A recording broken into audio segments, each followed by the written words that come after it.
Hi, listeners. This is a quick thank you for listening and for your ongoing support. If you're enjoying the program, please consider clicking the follow or subscribe button if you haven't done so already. It really helps us out. There's no better way to support us than doing that or sharing the show with a friend, colleague, family member, or any new or expecting parent in your life. It's totally appreciated. On with the show.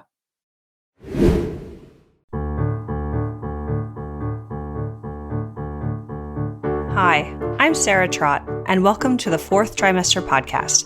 I'm a new mama, and this podcast is all about postpartum care for the first few months following birth, the time period also known as the fourth trimester. My postpartum doula, Esther Gallagher, is my co-host. She's a mother, grandmother, perinatal educator, birth and postpartum care provider. Fourth trimester care, our topic, is about the practical, emotional, and social support parents and baby require. And importantly, it helps set the tone for the continuing journey of parenting.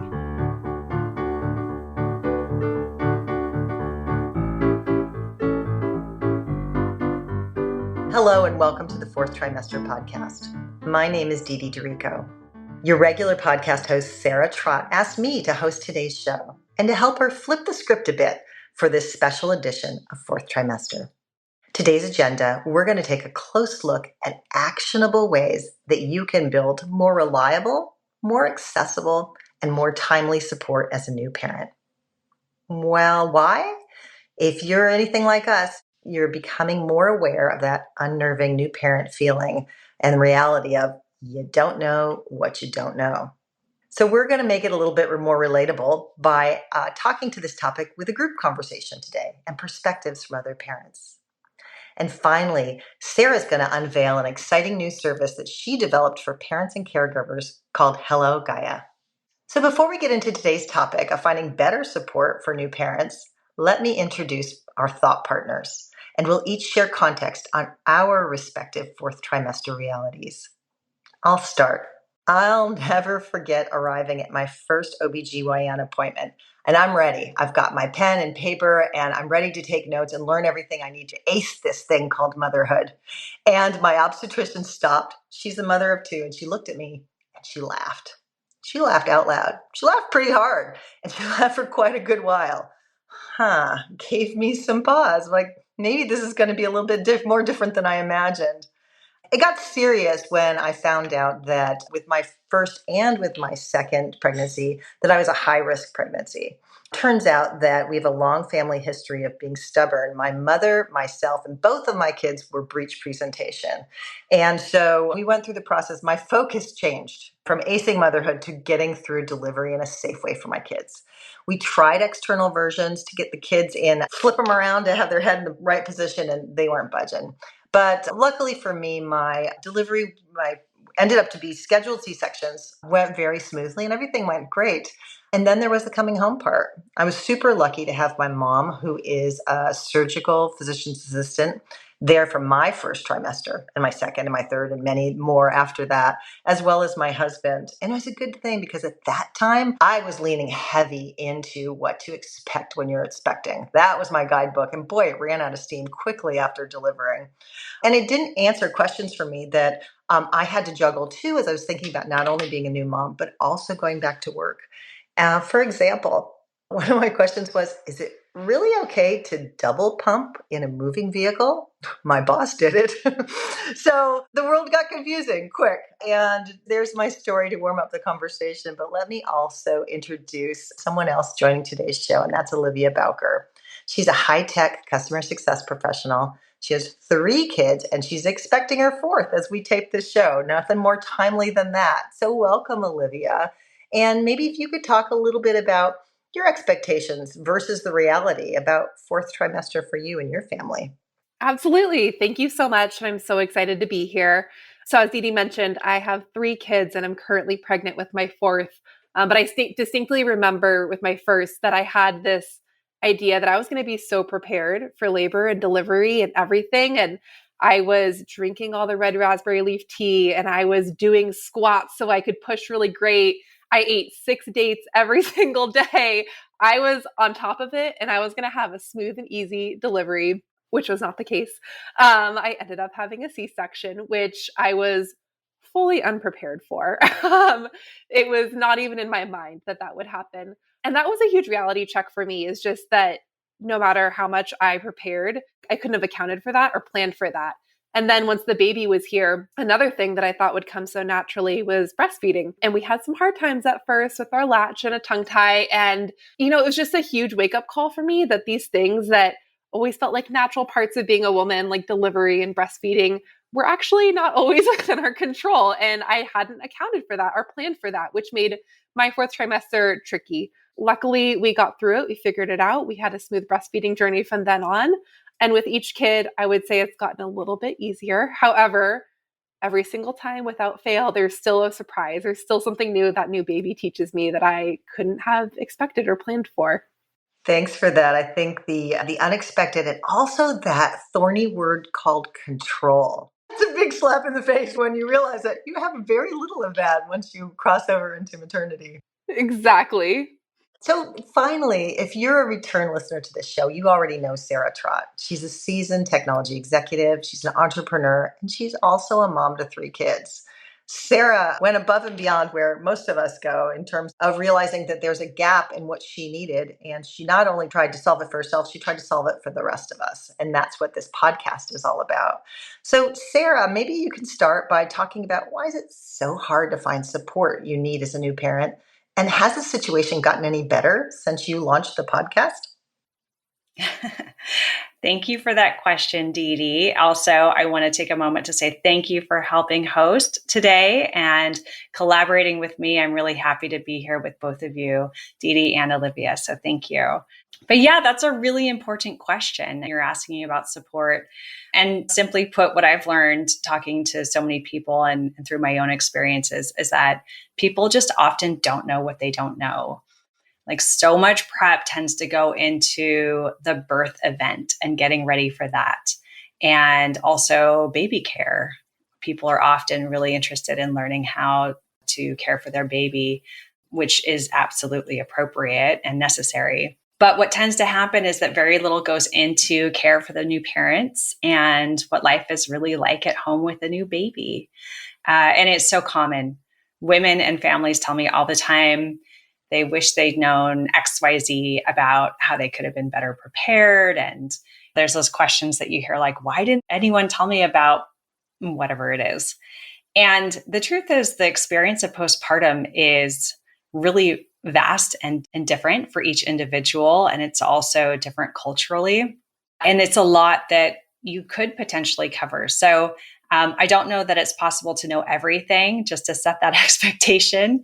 And really, the podcast is there as something that I thought would be really helpful for others as I was learning in my own way. And so I'll share a funny and true story from my own experience, which is that, so I knew I wanted a birth doula to help support me. And so I found someone who I really connected with and I liked. And one of our first meetings, she sat me down and we were talking about like all the things you do ahead of time to talk through the birth preparation.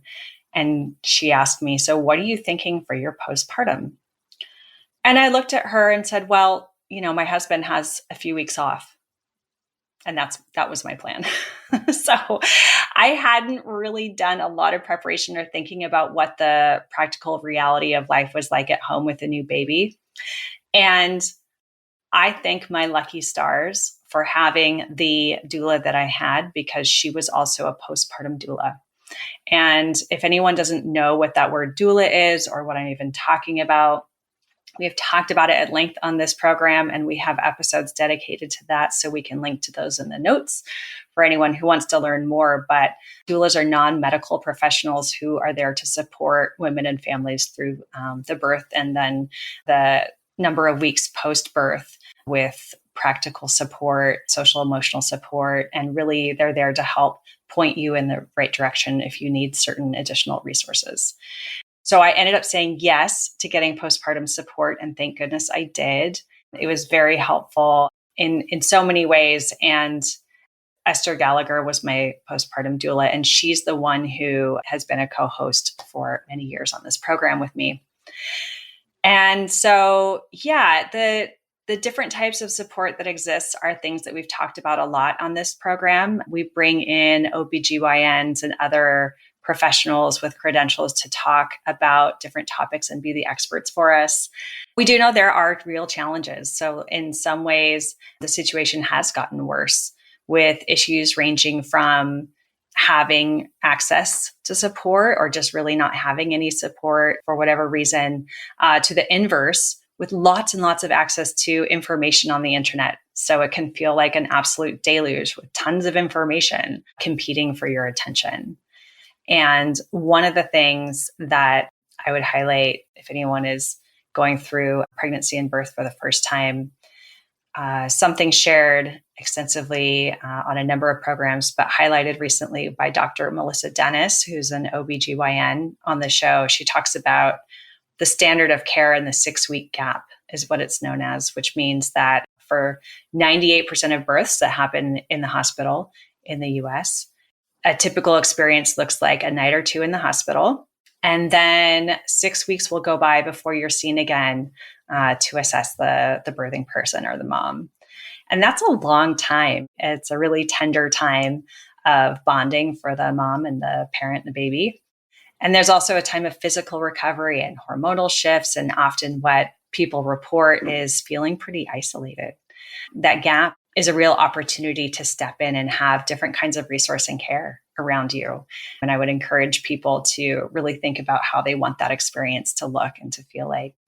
There are other very real serious issues that can be a challenge when you're seeking support. Simply put, unfortunately, there is systemic racism that plays a role. So Dr. Amanda P. Williams has done a lot of research in this area and highlighted that Black birthing people face a maternal mortality rate that's 2.6 times higher than the rate among white individuals. And there are also maternal care deserts, which if you don't know what that means, I'll just take a moment to share. So recently it's been discovered that around 35% of counties here in the United States are considered maternity care deserts. It means that over 1,100 US counties lack a single birthing facility or obstetric clinicians. So these areas with no access to care affect over 2.3 million women of reproductive age and over 150,000 births. So obviously access is an issue. Because it means in that case, you're not getting guidance from a medical professional directly. And then, just to top that off, regardless of the access situation, there's just, like we said before, tons of competing information online about parenting and care for women and families. There's so many books. It can be really overwhelming. For one philosophy that says one thing, you can find something else that disagrees. It's like driving down the Las Vegas Strip with flashing lights, and you just feel overwhelmed by everyone trying to get your attention. So it could be a lot to navigate. So it's not surprising that parents are struggling to find the care that they need, access it, cut through the noise. And I am happy to share that there are ways to be better supported that I've learned from the many experienced professionals who have been on the Fourth Trimester podcast over the years. So a bit of a long answer, but I'd say those are some of the main issues that people are facing. It's a long answer because you've got a lot of knowledge to share. So thank you for framing that for us. I've never been a fan of the Las Vegas Strip, but oh my gosh, thinking about being able to answer tough questions with a crying baby in the Las Vegas Strip, you just raised my blood pressure a little bit, that whole analogy. But maybe if you could just warm us up a little bit and talk about some proactive step that the listeners can take to create a well-resourced experience, regardless of their situation. Yeah. So the easiest thing that parents and caregivers can do right off the bat is to start to think about the issues around postpartum. What is the term? What does it mean? If you want, you can start very simple there. But just what are the issues to consider during that time? So we have a guide that you can download for free that provides a framework for a fourth trimester plan. And it covers some of the main high-level topics you might want to consider, plus a neat little journaling exercise to kick off your planning process with some prompts. And the output of that becomes the draft plan that you can review with others, including your medical professionals that you're working with, the people who are supporting you that are going to be close to you. And some of those topics, for example, include things like your vision and your expectations for what it is and what it will be like, things that you'll want to discuss with your partner if you have one or others who will be close to you during that time, things to think through as it relates to preparing mental health support, lactation support, and some real ideas for how your friends and family can help you. And I just want to highlight that I said the word expectations. One of the things that could be really helpful is understanding just there's a lot of value in some flexibility into your mindset, because you might plan for things to go one way and then they go very differently from what you might have planned or expected. So we also have a birth plan template that we like to call the birth intentions template that you can also download for free. So we'll link to those. But yeah, the idea here is that just being open-minded about the possibility of things going in different directions and that being okay can go a really long way for you. I was just reading today that the Webster's Dictionary chose manifesting as the new word of the year. You can put forward whatever you want to happen. It's like, except maybe if you're a new parent. So I'd love to segue back to speaking of manifesting and planning and eating dates and doing squats and a few other things. Maybe Olivia, if you could jump in here and talk a little bit about your state of mind, your intention when preparing, and if you fell prey to information overload or that whole Las Vegas Strip scenario that Sarah was just talking about. Absolutely. I was very confident that I had manifested my birth journey to go the way that I thought it would. And I was so prepared for the baby. I had 3 different types of passies and all the different types of swaddles and different bottles. And I had everything that I could think of, but I really didn't prepare for myself at all. That just wasn't even really a thought in my mind. I had my maternity leave and I thought I would be good. So in all reality, I felt pretty unprepared coming into that. And I couldn't agree with Sarah more about the information overload piece. I think it's one of the interesting parts of parenting in today's world, especially with social media at our fingertips and Google at our fingertips.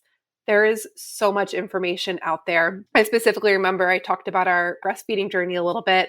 And when we started having issues, I was looking into it and was reading there might be an issue with the latch. And I started just getting so much conflicting information. There were some people saying, don't look into a tongue tie. That's abusive. It's terrible. It's mean. It's going to hurt the baby. And then there were other people saying, like, everybody should get a tongue tie. Everyone needs it. Everyone will make your breastfeeding journey so much better. And it just felt so polarizing. And like any decision I made was the wrong one. So after consulting with a few professionals, we ended up deciding to get her tongue tie clipped, and it helped a lot with our breastfeeding journey. But I've had so many situations where you don't know which information to trust, and you don't know what information is going to be right for you or your family. And it's really hard to make decisions as a parent, especially a sleep-deprived parent who's brand new to this in that situation. Yeah, so this is a great example that tees up what Sarah's going to be talking about next, which is how do you as a sleep-deprived human being try to make the right decisions with trusted information? So Sarah, let's dig in a little bit here and talk about your inspiration to better leverage this impressive depth of content you developed and clearly have memorized all in your great brain of yours with Fourth Trimester Podcast. Where do we go next? Let's talk a little bit about that. Yeah, I was a lot like Olivia. So doing a lot of research on my own, feeling like I was getting conflicting information.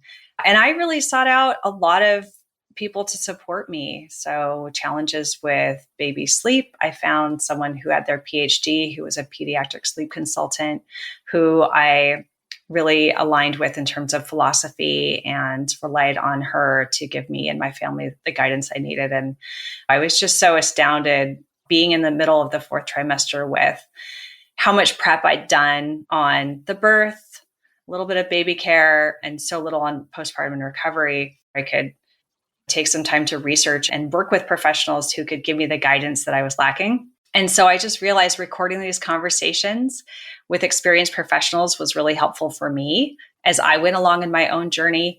And of course, the best thing I could do for others who might benefit is just put that information out there freely available on the podcast. And really the goal is to help find the best resources for new and expecting parents so they can be proactive and have a well-informed experience themselves. My podcast is one of many resources out there. The episodes that we have can help provide a framework for parents that help guide people on topics to think about so that you can end up with a plan for your birth and postpartum that you can share with a medical team, your family, and your broader support network. And part of what that looks like is connecting listeners with real world services and providers along the way. A lot of the guests on the program have a wide range of service offerings and their own referral networks to help people get connected with real life support. And at this point, we've generated over 100 episodes and counting, which is incredible. We have guests ranging from OBGYNs, doctors, midwives, registered nurses, psychologists, psychiatrists, nutritionists, geneticists, childhood development professionals. The list goes on. We've had over 1 million downloads, which is such a testament to people seeking information to learn how to improve their experiences during pregnancy, birth, and beyond. It really just speaks to the need for people to seek information that they want to learn. And it is a lot of content. So I started thinking about different ways to use it and how to make it easier to sift through it all. You can find the exact information that you need in the moment that you need it. And the stories of so many new parents and perinatal professionals that I heard really pointed to how little awareness there was for postpartum support and a lack of information. Even though there are so many resources out there, it's bewildering. In fact, some of the questions that I had having my children were the same questions that my postpartum doula, who'd had her children some 30 years prior, had when she had her children. So to some degree, some of this stuff is universal, but at the end of it, navigating all of this can be really overwhelming.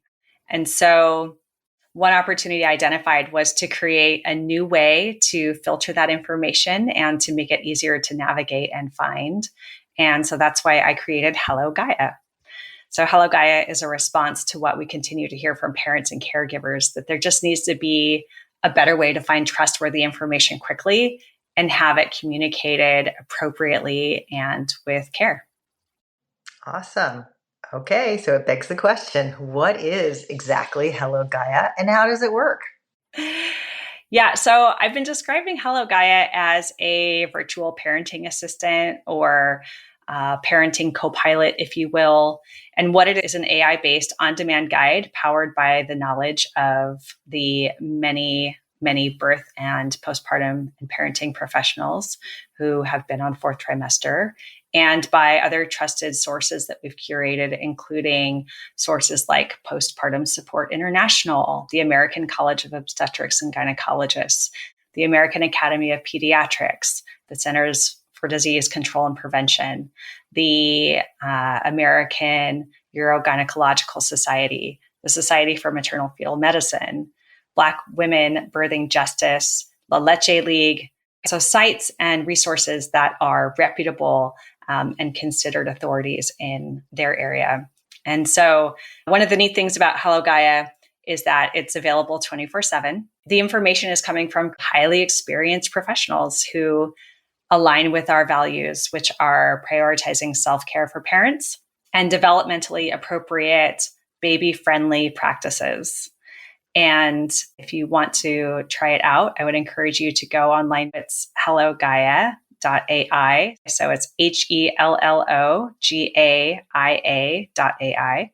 And an early decision we made was to make it freely available to use because, as we've just discussed, we think there are already enough barriers to finding support. So really available means free, right? That's right. It is free to use. That's fantastic. And so let's talk a little bit about a couple of other examples of things that people might use HelloGaia for. Yeah, so you can talk to HelloGaia to discover topics to explore as you plan for your pregnancy, your birth, or your postpartum. It also works for parenting topics outside of the early perinatal phases. So if you have older kids, it can work for that as well. You can use it to find resources to help you online or real world. So we point to helplines and individuals who can help depending on the subject matter. And I've just found it could be really helpful to sort of gut check or sense check topics where like you just might want a better grasp on something, whether it's like breastfeeding or child development or you name it. And there might also be use cases where someone has a question on their mind, but they're not necessarily ready to share it with others. Like, for example, things like when you would announce your pregnancy at work, what are the considerations around that subject? Or perhaps seeking an alternative opinion or idea versus what your mother-in-law insists is correct about sleep and naps and introducing food or whatever. And you can get like really fast information in the middle of the night when you don't want to search through the whole internet for something. You just get a very concise, quick answer. Or maybe you don't want to listen to an entire podcast episode. You can just get the pointed information that you want right away. So I think those are just some examples. Another thing that's been really neat is that some of the perinatal professionals who have been using it have said they've been trying it out to better serve their own clients by researching topics that they're working on with others. That's terrific. So this, of course, makes me think of Olivia. And I imagine you have a lot of empathy for that time crunch example that Sarah just mentioned. How have you been using HelloGaia, and what's your biggest aha? Absolutely. Yeah. So Sarah introduced me to the tool a few months ago, and it had been a while since we caught up. So I told her it was very timely because I was pregnant with our fourth kid. And I've been using it ever since. And recently I had an example that really stuck out to me. I was diagnosed with gestational diabetes, as I have been in every single pregnancy. So I'm pretty comfortable with it at this point. But I have a new doctor because I just moved out of state. So it was someone I was unfamiliar with. And they gave me some guidance on where my glucose levels should be that I just wasn't really comfortable with. And it didn't sit right with me. And it didn't align with what I had been told historically. So I started second guessing myself and being like, well, maybe the standards changed. Maybe, I don't know, maybe my old doctor was wrong and I haven't been doing it right these other pregnancies. I first started on the Google rabbit hole and immediately got overwhelmed because there was a lot of paid articles and it was hard to get into. And then I remembered, oh my gosh, I have HelloGaia that I can use for this exact example. So I put in my question of what my recommended glucose level should be 1 hour after my meals for gestational diabetes. And it immediately gave me the answer from ACOG that I was trying to get. And it was an article directly from the source, which is exactly what I needed, and affirmed my concern and suspicion that the information that I was given wasn't really sitting right with me. So that kind of empowered me to make a better decision and find a new care provider that I felt like aligned with my standards and expectations a little bit more. And that's the thing that I think I really love about the tool the most is I'm a bit of a science nerd. I'm really into evidence-based parenting and science-based parenting, and it pulls directly from ACOG and the CDC and American Pediatrics. And so I know that the information coming from it is trustworthy, and it provided exactly what I needed in that moment. That's such a great example. It's like you want to dig into something that you trust, and it's usually going to cost you. And so not only does Sarah's service not cost you, but as you dig into the layers of the trusted information underneath, that's pretty powerful. Thank you so much for sharing that. So we were talking a little about your, it sounds like doctor change in the process of getting the right information. And I want to loop back to Sarah, because you mentioned that HelloGaia isn't intended to replace healthcare professionals. So if you could just frame this up to make sure that we are very clear on how it fits into the bigger picture of support for new parents. Yeah, 100%. So in no way is HelloGaia providing medical advice. We make that very clear. It's an information resource, and always we encourage users to seek out medical professional advice or the advice from any professional as appropriate to the topic. But it is going to provide you information and be a reference guide for you to help point you in that right direction, right? So HelloGaia, you can think of it as one part of a bigger picture of holistic care. So HelloGaia complements traditional care. It's just another tool in your parenting toolbox. You can think of it that way. And you're going to have a support network that could include, your medical team, midwife, mental support, breastfeeding support, physical therapy. You're going to think about social support groups, mom groups, dad groups, parent groups, practical support from real world doulas. You have friends and family who can potentially step up for you and be part of your support village. And the list goes on. And so HelloGaia is a complement to these other types of resources. That's super helpful. Thank you for that framing. So now we're at the close of the show, and just to make sure that everyone comes away with the key actionable takeaways that we teased at the beginning of the show, Sarah, if you could just wrap up for us and talk about 3 things to take away from this conversation today. Yeah, for sure. So I think we covered a lot of this, but we'll just recap here. So number 1, I would say just being aware of the issues and topics ahead of your birth or postpartum, if possible, but it's never too late, of course. It just goes a really long way. So even if things don't go as planned, having gone through the process of researching the topics that would go into a birth plan or a postpartum plan, they provide so much value for you and those supporting you. So I would encourage you to check out the free resources we have around those. And secondly, just being proactive in identifying resources for your postpartum or fourth trimester before your baby arrives, again, if possible, but not necessary, is really, really helpful. So identifying resources such as like specific friends or family members or neighbors or people from your church or whoever in your community you have around you who's trustworthy and reliable. Find out specific people who are willing to do different tasks that can help you. Like think of practical things like maybe they can stop by and drop off some groceries, cook you a meal, help watch an older child for a little while, help you take care of the baby for a little while so you can rest, different things like that. That can go a really long way. Another example, know that there are resources available for mental health, like talk therapists, and also Postpartum Support International is a fantastic resource. You are not alone and you are enough is a message that we hear repeated over and over from different guests on the program. So I want to reiterate that as well. And lastly, just to echo some advice from Dr. Amanda Williams, make sure you update your baby registry to include a few really important things that can be potentially life-saving. So a blood pressure cuff, make sure you have a breast pump, and a doula who can support you through your birth and your postpartum. And then lastly, of course, HelloGaia, what we're talking about quite a bit, this new service that's available now and it's free to use. So again, it's HelloGaia, HelloGaia.ai. And that's something that you could include as part of your overall parenting support system that complements the other resources that you use. What a great conversation. Thank you so much, Sarah, for inviting us. Thank you, Olivia, for sharing your story. And what's your countdown until baby number 4? Yes, thank you. We have like 11 weeks left, I think. We're in the final stretch in the 3rd trimester, getting ready for the 4th. Fantastic. Well, congratulations. And thanks so much, both of you, for sharing such amazing content and your personal stories. In addition to the tools that Sarah mentioned, for anyone who's interested in hearing from other early users of HelloGaia, we've included a bonus track of feedback of use cases from parents and maternity professionals alike, and see it in the links below. I hope you found today's show as helpful as I did. I know I'm going to be sharing it with my mom network. And thanks again for having us, Sarah. Thank you so much, Didi and Olivia. Hi, this is Sarah Trott, and I'm here with my co-host of Fourth Trimester, Esther Gallagher. Hi, Esther. Hi, Sarah. Great to be with you again. Great to be with you too.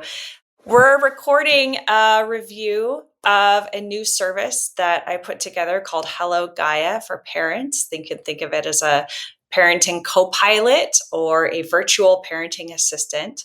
And what it does is present curated information from trustworthy sources on the internet, as well as proprietary or publicly available information from the podcast or content that we've licensed from partners who we trust and we know and who are credentialed and who have the values that we align with, which means we put love and developmentally appropriate practices first. We believe everyone is deserving of care. And we want to make sure that we're doing everything in our power to shift everything forward in terms of our progress and our understanding of what postpartum care can be, because it's an area that has not had enough focus and attention potentially ever for women. And we're really excited to talk more about HelloGaia, about what it is. And I've asked Esther if she could share her perspective on the service. And she has provided us with a little review that she'll talk about. Yeah, so I'm Esther Gallagher. Sarah and I co-host the Fourth Trimester Podcast, and Sarah was my postpartum client years ago. So that's how we know each other. And yeah, I'm gonna read through my little review and maybe make some more comments. Thanks for the opportunity, Sarah. So I've been working and doing deep dive studies into the world of conception, pregnancy, birth, and postpartum, the perinatal space, as it were, since I was 18 years old. And I come from a time and space where collective consciousness and birth had been badly damaged. And I would say that's still true. And I think it's been true for a very, very, very long time. But in my experience and in my time of coming to pregnancy and birth and postpartum, I was lucky to be placed where I felt that there was a true attempt to become reacquainted with the sacred nature of this space was being addressed, and learning and knowledge and wisdom was being redeveloped. So I've taken many of my cues from the feminist women's health movement wherever I did find access to it, which isn't necessarily an easy task, but I was lucky to be placed in places where I did have access to it. So I want to acknowledge that there are blind spots and gaps that are awaiting reconciliation and the redevelopment of this kind of sacred knowledge and experience. So I want to say that one of the things that I appreciate about Gaia is how I see that it's has the potential and is beginning to fill in some of the gaps, these gaps that I'm talking about in this world that has sort of just opened up a black hole around women's health and let us be sucked into it. And while this is a tech savvy way, it's also, I think, deeply empathetic and practical. These are my opinions of Gaia based on my professional experience of 45 years as a birth and postpartum doula. I try to imagine questions all sorts of people might need some guidance around during the perinatal period. And here are the things that I really love about this service. I like that it is not going to give medical advice, but could point someone towards who to be in touch with to get a more clarified sense of their needs. In other words, there's a person out there that you might want to talk to, and here's a way to look for that person. And it also points to what doulas might add to the support team and what advice there is for grandparents wanting to help in difficult situations, etc. So if you're a girlfriend and you think your bestie is suffering and you're at a loss for what to do, which would be normal in this culture, because where would you have learned what to do? You now have a resource that Sarah has brilliantly created to get you started on the path of figuring that out in a timely fashion. So I love that about it. I can imagine how it might be very calming to an anxious parent who's jumped on Dr. Google and is really now confused and even more anxious about, what am I supposed to do?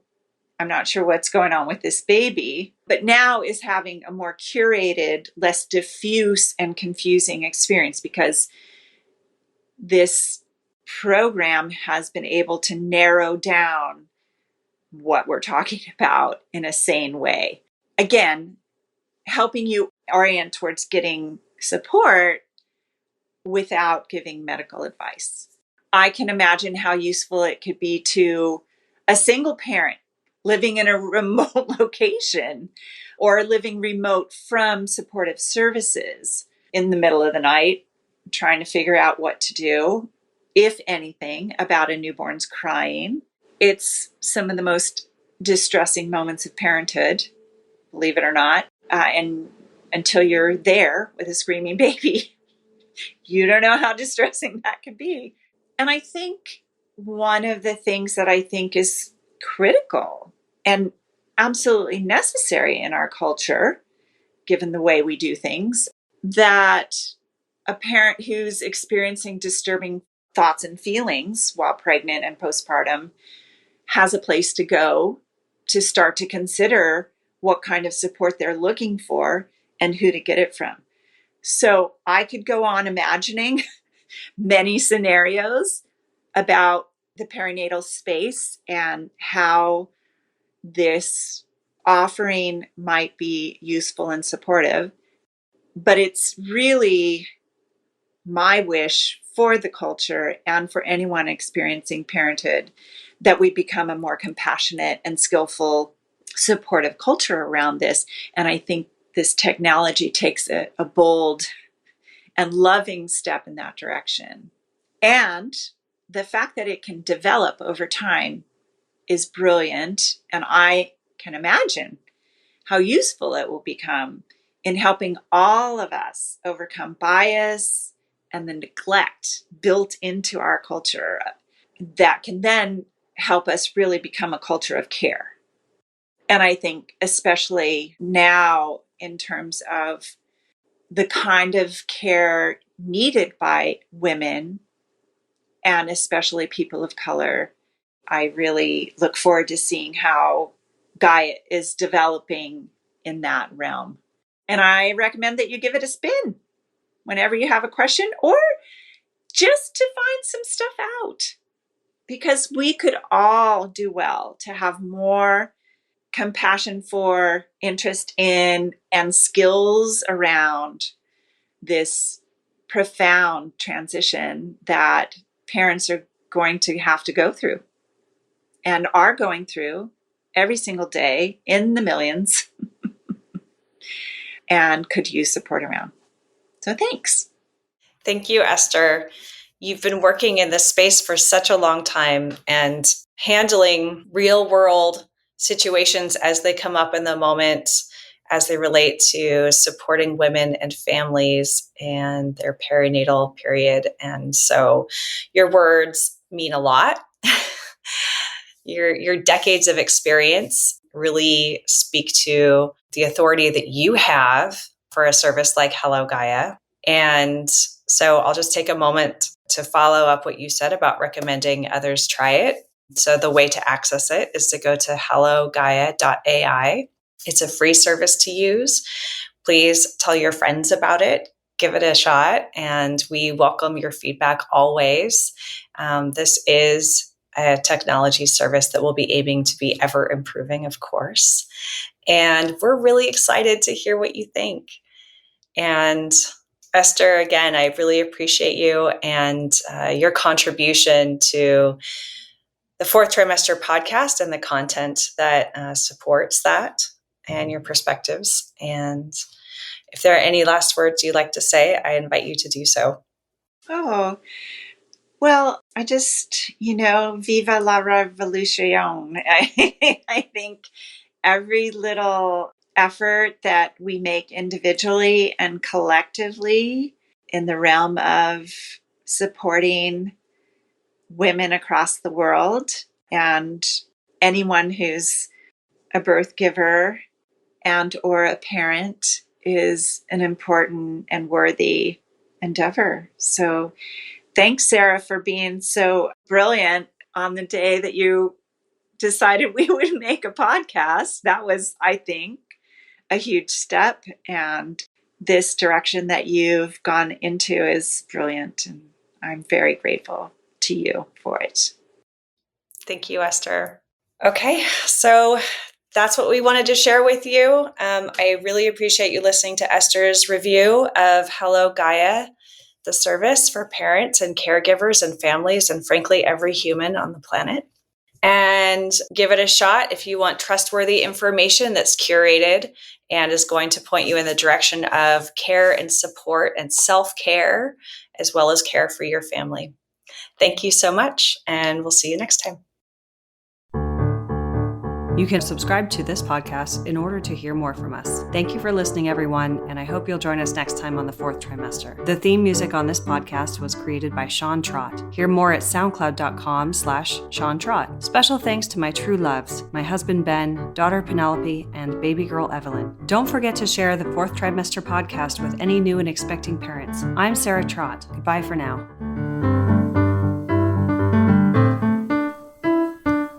Hello again, bicycle man. I know you're doing all that you can. I wrote the song, simple and true. I wrote the song, I'll sing a song for you.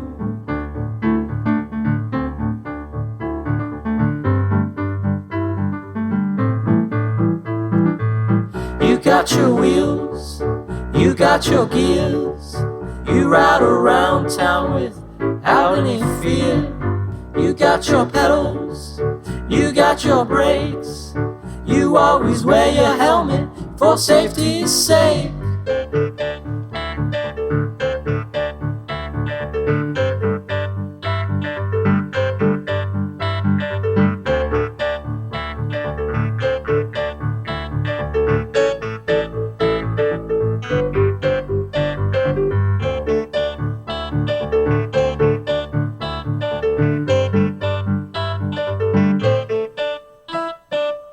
Hello again, bicycle man. I know you're doing all that you can. I wrote the song, simple and true.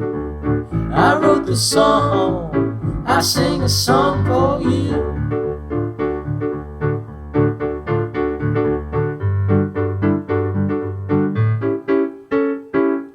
Hello again, bicycle man. I know you're doing the best that you can. I wrote the song, simple and true. I wrote the song, I sing a song for you.